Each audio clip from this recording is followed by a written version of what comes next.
Le président Félix-Antoine Tshisekedi a été reçu ce mercredi 23 mars au Palais Royal d'Aqaba par Sa Majesté Abdoulaye, dans une bilatérale où il était accompagné des 3 de ses collaborateurs, à savoir le conseiller privé Fortuna Blizelele, son conseiller militaire le général Kabamba ainsi que son conseiller en investissement, Jean-Claude Kabongo.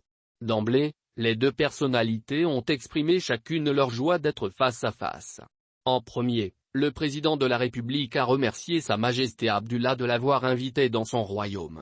Après avoir remercié le roi de Jordanie de l'appui de ses troupes dans les opérations de la MONUSCO visant à sécuriser les de la RDC, Félix Tshisekedi a échangé avec son homologue sur des sujets d'intérêt commun relevant des divers domaines comme la sécurité, la coopération militaire, les infrastructures, l'agro-industrie, les énergies renouvelables et les mines, pour ne citer que ces secteurs. Dans un entretien qui a duré une trentaine de minutes, Sa Majesté le roi de Jordanie s'est dit très satisfait du nouveau départ entre les 2 pays dont les relations passaient autrefois par des intermédiaires. Abdoulaye s'engage déjà, à cette étape, à parrainer des missions économiques des 2 pays.